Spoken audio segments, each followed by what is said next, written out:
What's up everyone, and welcome back to my channel. If you have been here before, thank you so much for stopping by and joining me on another video. And if this happens to be your first time, welcome. My name is Monet. I am 26 years old, and here on this channel I talk all things budgeting and the cash envelope system. That is my main thing that I talk about here, and I show how I use that system to help me manage money and how it helped me get out of debt.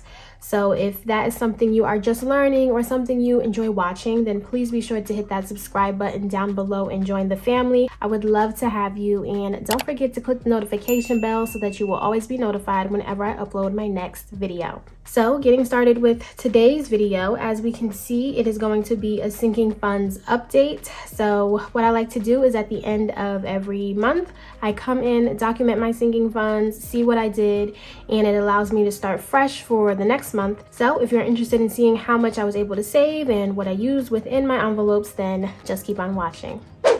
So as always, I do want to let it be known that if you are interested in the sheets that I use, they are available within my budget kit. Any sheets that I use within my channel, I do create them myself, and they are available for digital download if you are interested. I have the entire kit for 2023 out within my website and on my Etsy, so you can check those out. And if you are interested, you can print them out right at your home. But I also have the option for just the sinking fund sheet itself. So if you just solely want this sheet, you can get that as well. So everything is down in the description. So getting started with our sinking funds, the first thing that we're going to do is, of course, fill out our funds and their starting balances. And we get that information from the month before. So this was my November sinking funds, and the end balance is what we're going to write here for the start balance. So let me go ahead and write that.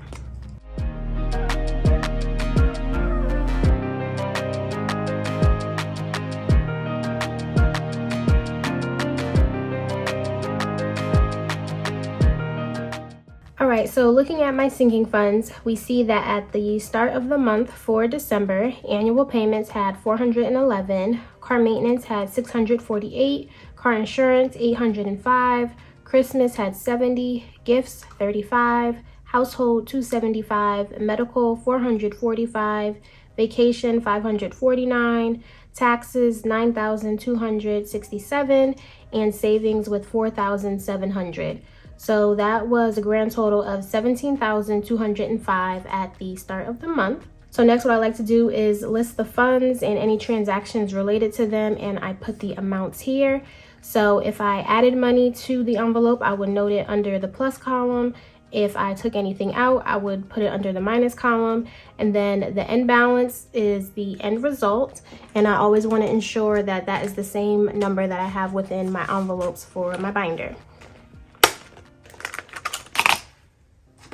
All right, so now that we are all set up, let's go ahead and fill out our paper. Getting started with annual payments. For this envelope, I did not add anything for the month. As I shared, I saved up pretty much for all of the annual payments, and now I'm just slowly allowing them to come out. More of them are going to come out in January, but so far for December, I did pay my Netflix for the year. So Netflix, I did pay $100. And every time I state my Netflix, people are always surprised by that I only pay $100, but this is not the total for the Netflix plan. My cousin and I share Netflix, so it's on her account, but she gave me the password and everything, and we pay for 2 screens. I just give her half of the total thing at the top of the year and then call it a day. Since that was the only thing that came out for annual payments, we're going to put 0 for plus, 100 taken out. So if we started with 411 and we took out 100, we should now have $311. So checking out my annual payments envelope, I have 100, 150, 170, 190, 210, 230, 250, 270, 290, 300, 310, 311. So that is correct. $311 in annual payments. After that, we have car maintenance. I messed up. I was talking and thinking, and I already messed up, so I'm just gonna wipe that out. But that was meant to say car maintenance. So for my car, this was actually, I don't know, confusing for the month, because if you don't know, I just came from New Jersey and I am now in North Carolina. Now, I've been gone for the past 2 months, and within those 2 months, my car registration for New Jersey expired, so I had to renew it. So I was planning on renewing within North Carolina and then also getting my car insurance for North Carolina. But since I was so late, I would have had to come to the DMV in North Carolina, and I was clearly not in the state. So the timing and everything was just off. In hindsight, it was my fault because I should have known that that was going to happen before I left, but everything was just delayed. And if I didn't register my car, then I would have been riding with no car registration, and I was driving through multiple states, so I just didn't want to risk it. So I did have to go ahead and pay for my car registration in New Jersey. So that is what I did for my car maintenance, and that ended up costing me $48. So in terms of car maintenance, I did not add anything this month, but we took out $48. So 648 minus 48, that leaves me now with $600. So checking out car maintenance, we have a $500 placeholder, meaning that $500 is in the bank, and then we have one $100 bill, so giving us $600. So that is correct. All right, so then we move on to car insurance. So as I just explained, I did have to pay car insurance for the state of New Jersey. And typically I pay my car insurance 6 months at a time. But until I get my car and everything situated, I just wanted to do the monthly payment. So for the month, that was a total of $205 that came out for my car insurance. So we did not add anything. We took out $205. So $805 minus $205, that also puts car insurance with $600.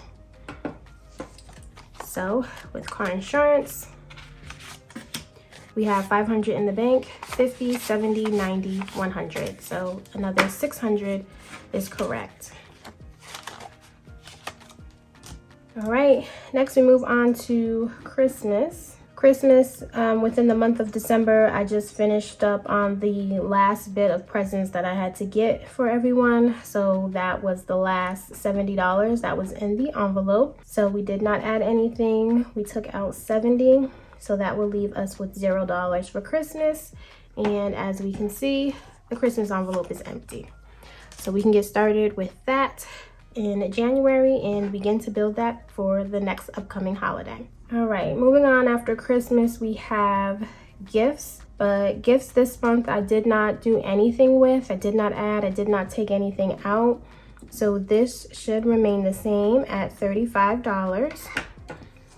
So here we have gifts, and that's 20, 30, 35.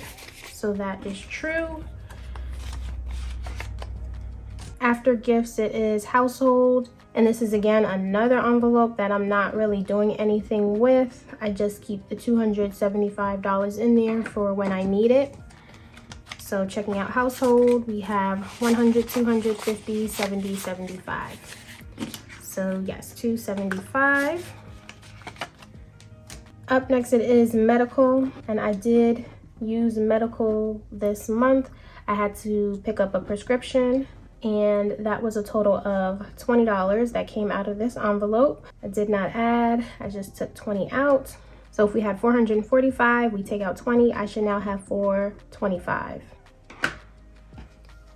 All right, so here is medical. 100, 200, 300, 425. So yes, 425. Next, we move into vacation. So vacation, I did add money to this envelope, and that was from my savings challenge for my coin and my dollar jar. So if you missed that video, I did count that up and I did add the funds to vacation.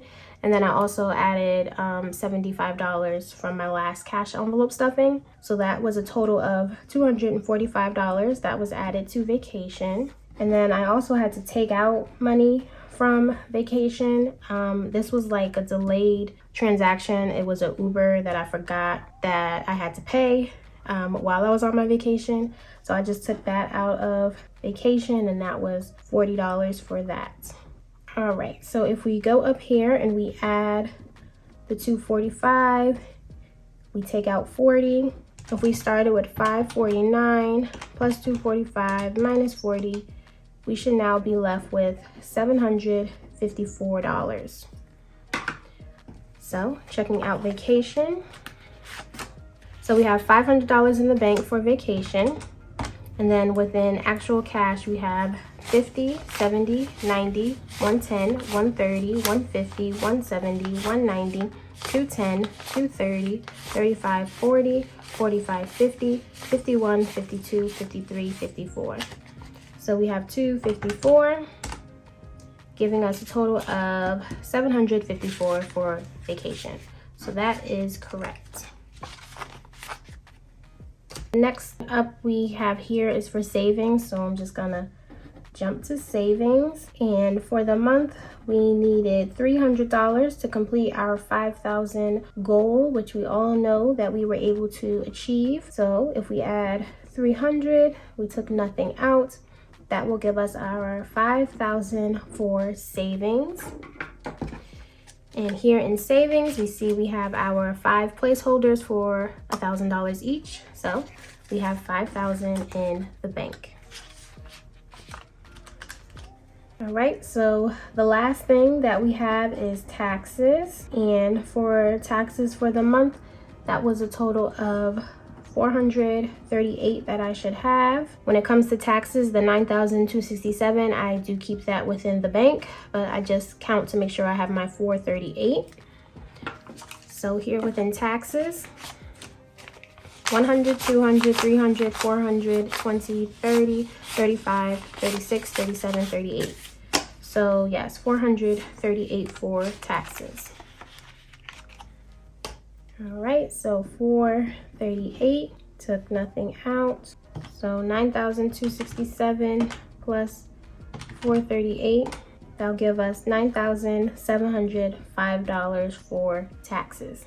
All right, so now that we have all of our end balances, let's go ahead and total this up to see what we get.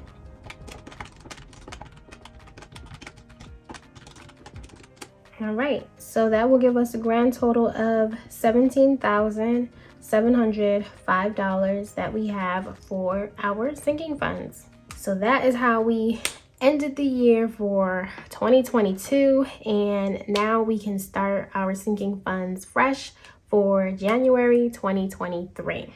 All right, so there you have it, you guys. I didn't do too much with my sinking funds this month, but that's okay. December was a hectic month, but overall, I still hope you enjoyed the video. I hope you learned something. If you did enjoy, please be sure to leave a comment down below and let me know, or give the video a thumbs up. That really does help and support. If you aren't subscribed yet and you are enjoying the content and you find value in it, then please be sure to hit that subscribe button and join, and share it with anybody that you think would benefit from it as well. But with all that, you guys, that's all I have for today's video. Thank you so much for watching, and I will see you all next time in my next one. Bye, guys.